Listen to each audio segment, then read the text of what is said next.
Abra sua Bíblia comigo, na segunda carta de Paulo ao Timóteo, capítulo 3, a partir do verso 14.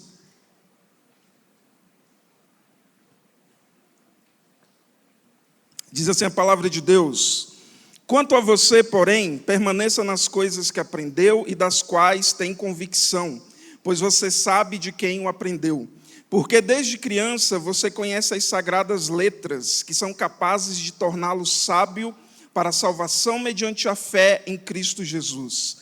Toda a Escritura é inspirada por Deus e útil para o ensino, para a repreensão, para a correção e para a instrução na justiça, para que o homem de Deus seja apto e plenamente preparado para toda boa obra. Coloca a mão no seu coração, eu quero orar com você. Pai, nós te louvamos pela tua palavra, te louvamos por esse tempo que nós estamos tendo de edificação, e nós clamamos que o Senhor derrame sobre nós o teu Espírito Santo com sabedoria, revelação, discernimento, que cada um aqui, cada um de nós sejamos uma terra fértil, onde a tua palavra, que essa semente será lançada e germinará e dará frutos para toda a eternidade. É no nome de Jesus que nós oramos e já te agradecemos. Amém e amém. Glória a Deus. Queridos, esse texto que nós lemos é a segunda carta a Timóteo. E aqui nós temos provavelmente o último escrito, pelo menos é o último escrito que se tem conhecimento do apóstolo Paulo. E quando Paulo escreve essa carta, e sabendo que é o último escrito dele, nós vemos e percebemos que Paulo coloca aqui um tom de despedida, ao mesmo tempo que ele coloca todo o seu coração para instruir aquele que é talvez um dos seus discípulos mais próximos. Então nós estamos aqui justamente no contexto de alguém que é mais experiente, no caso o apóstolo Paulo, cuidando da geração que viria, no caso Timóteo. E quando Paulo escreve essa carta, ele está na sua segunda vez preso ali em Roma, e ele escreve ali por volta do ano 66, 67, e logo em seguida ele seria martirizado, decapitado ali mesmo em Roma, no ano 67 depois de Cristo. E o capítulo 3, que nós lemos aqui do versículo 14 ao 17, mas todo esse capítulo 3, ele descreve tempos difíceis que viriam e detalha ali uma situação de corrupção moral e falso ensino pregado por falsos mestres. Eu quero ler um trechinho com vocês, a partir do versículo 1 do capítulo 3, que diz assim: saiba disto, nos últimos dias sobrevirão tempos difíceis. Os últimos dias fala, os últimos dias antes da volta do Senhor. E eu creio com todo o meu coração que é os dias que nós estamos vivendo. Então ele fala, nos últimos dias sobrevirão tempos terríveis. Os homens serão egoístas, avarentos, presunçosos, arrogantes, blasfemos, desobedientes aos pais, ingratos, ímpios, sem amor pela família, irreconciliáveis, caluniadores, sem domínio próprio, cruéis, inimigos do bem, traidores, precipitados, soberbos, mais amantes dos prazeres do que amigos de Deus, tendo aparência de piedade, mas negando o seu poder. Afaste-se também destes. E aqui, nesse contexto de completa instabilidade, nesse contexto de completa revolta do povo contra o Senhor. E aqui Paulo ele está falando para Timóteo, mas essa descrição aqui, Paulo está falando de pessoas que pelo menos em algum momento se disseram amantes e seguidores de Jesus. Porque ele fala, lá no versículo 5 ele fala, tendo aparência de piedade. No versículo 4 ele fala assim, mais amantes dos prazeres do que amigos de Deus. Ou seja, em algum momento eles se disseram amigos de Deus, mas agora estão vivendo em completa revolta contra Deus e são inimigos de Deus. E é nesse contexto, então, que Paulo, ao escrever aquilo que nós sabemos, os últimos escritos dele, Paulo, ao escrever ao seu discípulo, a próxima geração, que talvez daria continuidade àquilo que ele já vinha vivendo e semeando da parte do Senhor ao longo de tantos anos, Paulo ele não oferece a Timóteo estratégias inovadoras fora da palavra de Deus. Paulo ele não oferece a Timóteo métodos alternativos ou passes de mágica para que Timóteo desse continuidade naquilo que o Senhor havia o incumbido. Paulo chama e conduz Timóteo de volta ao fundamento, que é a santa palavra de Deus. E o nosso tema hoje, então, é de volta ao fundamento. E eu quero, juntamente com você, por meio desse pequeno trecho que nós lemos de Paulo a Timóteo, eu quero ver com você o que essa palavra, que é o fundamento da nossa vida, que é por meio do qual nós verdadeiramente conhecemos o Senhor. Sem a palavra de Deus, você não conhece a Deus. É impossível conhecer a Deus verdadeiramente, no sentido de conhecer tudo aquilo que o Senhor tem para nós, sem a sua palavra. É impossível. Então, vejamos o que Paulo instrui a Timóteo e, consequentemente, instrui a nós nos dias de hoje. Em primeiro lugar, nós vemos que a palavra nos instrui a permanecer. Versículo 14 da segunda carta de Paulo a Timóteo, capítulo 3. Quanto a você, porém, permaneça nas coisas que aprendeu e das quais tem convicção, pois você sabe de quem o aprendeu. Paulo aqui ele inicia com um contraste intencional. Ele propositadamente faz um contraste daquilo que ele quer para Timóteo com aquilo que ele acabou de descrever. Nós lemos aqui o relato do que as pessoas muito se tornariam nos últimos dias. E são palavras duras, são palavras pesadas e difíceis para qualquer pessoa ouvir. E Paulo ele faz um contraste, ele fala, quanto a você. Ele acaba de descrever um relato de pessoas que estão totalmente apartadas do Senhor, mas ele fala, quanto a você. Ou seja, enquanto os outros se desviam, enquanto eles abandonam o Senhor, enquanto eles estão distantes de Deus, você, Timóteo, é chamado a permanecer. Você, Timóteo, é chamado a continuar amando completamente a palavra do Senhor. E aí, esse termo permanecer, esse verbo permanecer do grego mené, isso aqui carrega a ideia de continuidade perseverante. É alguém que insistentemente permanece. Fala de fidelidade. Isso gera uma resistência consciente contra o desvio doutrinário. Ou seja, diante de uma geração corrompida, corrupta, que está distante do Senhor, Paulo chama Timóteo a ele insistentemente ir contra aquilo que o mundo está ensinando e permanecer na palavra de Deus.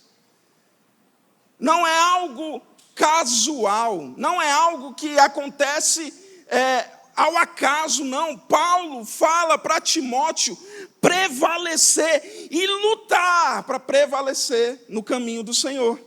Essa expressão que ele usa no versículo 14, permaneça nas coisas que aprendeu e das quais tem convicção. Isso aqui, esse aprendeu, envolve uma busca intencional pelo conhecimento de Deus. Isso aqui fala de instrução intelectual. Talvez, durante muito tempo, a busca intelectual pela palavra do Senhor foi muito banalizada. Muita gente achou que conhecer a Deus intelectualmente era algo apartado do espiritual. Não. Se você lê demais a palavra de Deus, você vai deixar de ser espiritual, porque Deus é espírito e não sei o que lá. Mas, meus irmãos, vez após vez, desde o Antigo Testamento até Apocalipse, nós vamos ver o Senhor instruindo o seu povo a permanecer na palavra, a não se apartar nunca da palavra. Não tem como você saber se adora o Deus verdadeiro se não for por meio da palavra. Não tem como, é a palavra que nos diz se o Deus que nós adoramos é o Deus de Israel. É o Deus que nos escolheu desde o ventre da nossa mãe. Então, o conhecimento, a busca intencional de estudar a palavra de Deus, de se lançar no conhecimento das Escrituras, é um dever nosso. E mais do que um dever, é um privilégio que nós temos. Oséias, capítulo 6, versículo 3, na Nova Almeida atualizada, fala assim: conheçamos e prossigamos em conhecer o Senhor. Palavra de Deus para nós. Esse mesmo texto, na Nova Versão Internacional, vai falar assim: conheçamos o Senhor, esforcemo-nos por conhecê-lo. Queridos, você não vai conhecer o Senhor por osmose. Você não vai conhecer o Senhor por download. Você não vai conhecer o Senhor vendo outras pessoas conhecendo o Senhor. Claro, é inspiração. A Dilce falou aqui sobre referência. Tudo isso é muito válido e precioso. Mas aquilo que o seu pai conhece da palavra não vai passar por download para você. Ele vai insistir comigo, vai me ensinar, mas se eu não ir lá e abrir a Bíblia dia após dia, comer esse livro, eu não vou aprender somente vendo as pessoas ouvindo e se lançando na palavra de Deus. Ele fala também, né, nesse trecho de permanecer nas coisas que aprendeu, ele fala, das quais tem convicção. Isso aqui fala de uma apropriação pessoal da verdade. Essa convicção é não apenas ter o conhecimento intelectual é importante, é necessário, é algo que não podemos viver sem, mas isso fala de eu pegar esse conhecimento e ele fazer parte de mim. É muito precioso eu saber que a palavra de Deus diz para perdoar, mais precioso ainda é quando eu vou lá e perdoo. É muito precioso eu saber o que a palavra diz intelectualmente, mais precioso ainda é quando esse intelectualmente faz parte de mim, e eu vivo a partir de então. Tem alguém me entendendo aqui? Ele fala, pois você sabe de quem aprendeu. Paulo fala aqui da confiabilidade da formação de Timóteo. O próprio apóstolo Paulo foi um dos que ensinou ele, mas lá no capítulo 1, versículo 5, ele fala da sua avó Lóide e da sua mãe Eunice. Então, mais uma vez, uma avó que ensinou uma mãe, que ensinaram um filho. Geração após geração compartilhando o evangelho. Nós, como pais, temos uma responsabilidade gigantesca de instruir nossos filhos naquilo que eles vão caminhar. O pastor Willy falou, eu nem sabia, o pastor Willy é bom de cálculo, ele fez um cálculo aqui ontem, na igreja fica 2%, você falou? 2% da semana. Meu amigo, a igreja não consegue fazer aquilo que você tem todo o poder de fazer, e autoridade. A igreja faz o seu papel, glória a Deus por isso. Mas se você, pai e mãe, não se responsabilizar, olha que a luta vai ser difícil, porque 2% contra 98% é uma disparidade muito grande. E isso também ressalta para nós que a verdade bíblica ela é transmitida não apenas pelo conteúdo, pela forma, mas por vidas coerentes. As pessoas estão olhando para nós. As pessoas olham aquilo que você fala, mas elas também olham aquilo que você faz. Aquilo que você fala tem que ser coerente com o que você faz, senão o que você fala não vai ter valor.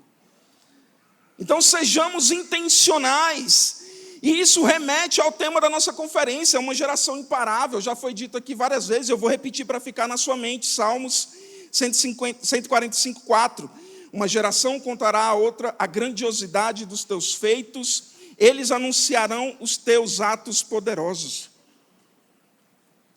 Mas existe algo, meus queridos, que nós não podemos esquecer, uma geração contará a outra a grandiosidade dos seus feitos. Nós precisamos conhecer para poder transmitir. Como que eu vou transmitir aquilo que eu não conheço? Como que eu vou compartilhar de algo que eu não tenho domínio, que eu não tenho conhecimento, que eu não tenho envolvimento? Eu preciso conhecer a minha geração, precisa se aprofundar, ainda dá tempo. Se aprofunde no conhecimento da palavra do Senhor. Seja intencional em conhecer as Escrituras, para que a partir daí você consiga e tenha o que repassar. Porque as gerações estão sempre repassando algo. Não tem como, irmãos, não tem como uma geração não passar algo para outra, sempre passa. A questão é, o que é que você está passando? A questão é, qual é o conhecimento do Senhor que você tem para poder compartilhar?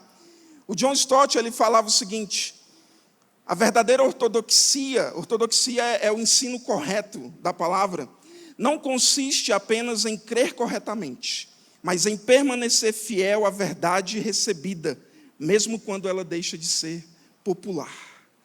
A palavra de Deus não tem conexão com popularidade. Ela não tem conexão com aquilo que está hypado. A palavra de Deus é a mesma ontem, hoje e será eternamente. Amém ou não amém? Segundo lugar, a palavra de Deus nos leva a crer. Versículo 15. Porque desde criança você conhece as sagradas letras, que são capazes de torná-lo sábio para a salvação mediante a fé em Cristo Jesus. Paulo fala aqui da formação de Timóteo desde criança. Desde criança, Timóteo conhecia as sagradas letras. Mais uma vez, destacando a importância da instrução bíblica desde a infância. Ah, não, vou esperar ele escolher uma faculdade, ele faz uma faculdade de teologia. Meu querido, se você não instruir desde quando ele é pequeno, ele não vai se apaixonar por aquilo quando ele for grande. Então, desde a infância é responsabilidade nossa. Aí no texto fala, são capazes de torná-lo sábio para a salvação. A sabedoria bíblica é, acima de tudo, redentora. Ela aponta para o nosso Senhor e aponta para a salvação que nós temos no Senhor. E a palavra de Deus, ela nos conduz a discernir a condição humana, quem nós somos, e a provisão graciosa de Deus. A condição humana, Romanos 3:23, porque todos pecaram e carecem da graça de Deus. Isso é uma realidade para todo ser humano, desde o primeiro até o último. Todos pecaram e carecem da graça de Deus. Essa é a condição humana. Mas para a condição humana, Deus veio com a sua graça poderosa. A provisão de Deus, João 3,16. Porque Deus amou o mundo de tal maneira que deu o seu Filho unigênito para que todo aquele que nele crê não pereça, mas tenha vida eterna. Para a condição de pecado do homem, Deus providenciou a solução. É Cristo Jesus. Amém ou não amém? O Herman Bavinck, ele vai falar assim, a revelação não termina em informação, mas conduz à redenção. Então, em primeiro lugar, nós vimos que é permanecer. Segundo lugar, é crer. Terceiro lugar, revelar. A palavra de Deus tem esse poder de nos revelar. Revelar o quê? 2 Timóteo, capítulo 3, verso 16. Toda a escritura é inspirada por Deus e útil para o ensino, para a repreensão, para a correção e para a instrução na justiça. Aqui, Paulo ele apresenta uma das maiores e mais importantes doutrinas bíblicas, que é a inspiração das Escrituras. A palavra de Deus não é um livro qualquer, é a palavra de Deus. Esse termo inspirada por Deus, do grego theopneustos, significa literalmente soprada por Deus. Ou seja, a Escritura tem origem na ação ativa de Deus. Não foi que as coisas foram se ajeitando, não, foi juntando um pedacinho aqui, ao acaso. Não, eu gostei desse livro, esse livro parece bom. Não, é a ação divina. Deus agiu literalmente para aquilo que nós temos como palavra de Deus, hoje, ser confeccionada. Deus agiu, Ele se colocou como principal interessado para que a sua palavra chegasse até nós. E é essa palavra que é o manual de vida e fé que nós temos. É por isso que não tem como um crente ser crente sem a palavra de Deus. Existe algo que nós chamamos de o crente nominal. Ou seja, é aquele que ele fala que é crente, mas só fala. Porque ele não conhece a palavra, ele não se relaciona com Deus por meio da palavra. E aí nós vamos ter tantos ensinos errados e muita gente caindo. Irmãos, é triste ver que lá em Marte tem muitas igrejas abarrotadas de gente, mas o ensino lá que é pregado é podre. Tem tudo lá menos Deus. E sabe por que tem muita gente caindo? É porque tem muita gente que não conhece a palavra. E quando você não conhece, qualquer vento de doutrina vai te levar para qualquer lugar. Então, nós, enquanto líderes, temos uma responsabilidade gigantesca no compartilhar da palavra. É verdade, a quem mais foi dado, mais será cobrado. Isso é uma instrução que fala para a liderança. Mas o povo de Deus tem a sua responsabilidade em conhecer. Porque a Bíblia também fala para nós examinarmos aquilo que é dito. Sejamos como os bereanos. Que Paulo foi lá, o apóstolo Paulo foi pregar, e os bereanos foram lá, peraí, deixa eu consultar aqui, se o que você está falando é verdade. O apóstolo Paulo. Imagine nós, irmãos. Imagine nós, milhares de anos depois, será que nós temos maior confiabilidade do que o apóstolo Paulo? Que obriga você a não consultar a palavra para saber se aquilo que está sendo pregado é digno de confiança. Misericórdia. E aí Paulo descreve as 4 funções práticas da Escritura. Primeiro ele fala de ensino, que é estabelecer a doutrina correta. A própria palavra de Deus, irmãos, quando foi fechado o cânon do Novo Testamento, tinha alguns critérios que o Senhor instruiu a igreja para que a Bíblia fosse fechada. Um deles era a apostolicidade, tinha que ser ou dos apóstolos ou de alguém que recebeu dos apóstolos. Mas outro era a questão da concordância. A palavra de Deus não poderia discordar da palavra de Deus. É por isso que tem muitos livros deuterocanônicos que não entraram. Por quê? Porque discorda frontalmente daquilo que a palavra de Deus já dizia.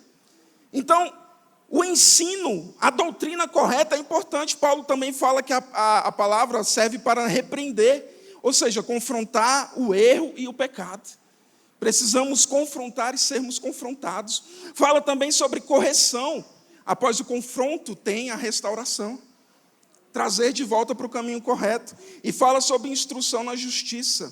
É uma forma de vida reta continuamente. Amém ou não amém? O Benjamin Warfield, meu inglês está uma maravilha. Ele fala assim, quando a Bíblia fala, Deus fala.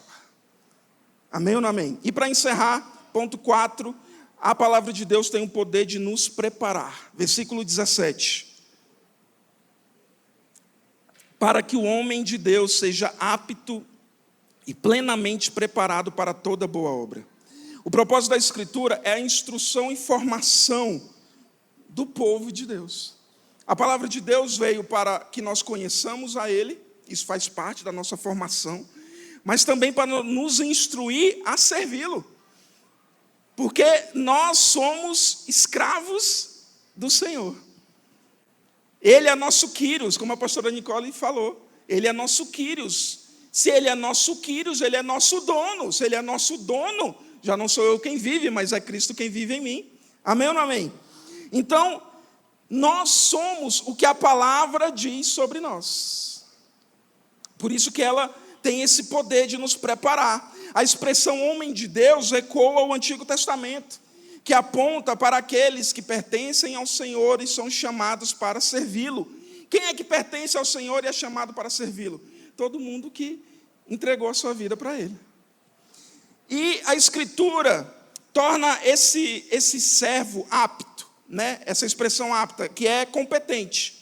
Ele vai ter a competência de servir ao Senhor. Mas também ela deixa ele plenamente preparado, ou seja, ele chama e equipa. Plenamente preparado é completamente equipado. Esse homem, essa mulher de Deus, chamado por Deus para ser filho de Deus, também irá servir a esse Deus. O texto afirma de forma clara a suficiência das Escrituras para a vida cristã. A palavra de Deus é suficiente para que o homem de Deus seja apto e plenamente preparado para toda boa obra. Aquilo que você precisa para servir ao Senhor está na palavra de Deus. Nenhum problema, a gente tem vários livros que nos instruem, mas esse livro que vai nos instruir tem que surgir daqui.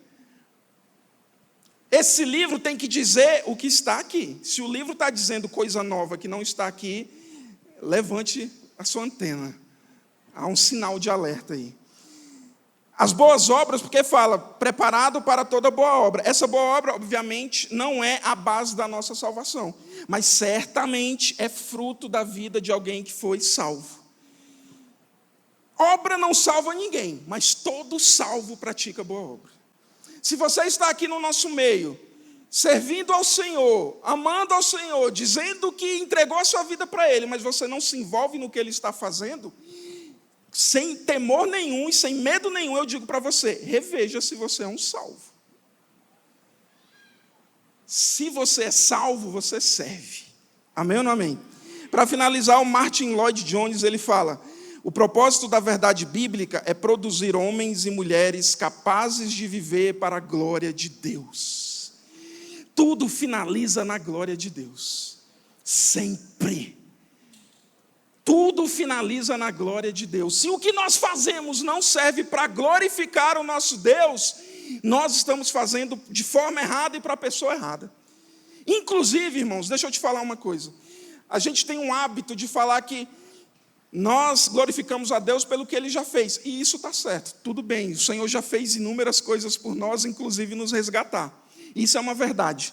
Mas não é toda a verdade. Porque um dia todo joelho se dobrará, toda língua confessará que Jesus Cristo é o Senhor, inclusive o ímpio.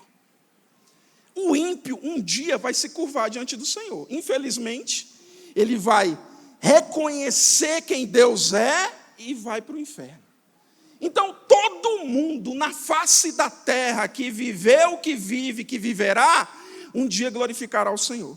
Então, nós glorificamos Ele não é somente pelo que Ele já fez, é por quem Ele é. Deus é digno de todo louvor e de toda glória. Ele é digno porque Ele é Deus. Se você é crente, você glorifica. Se você não é, um dia você vai glorificar, porque Ele é digno.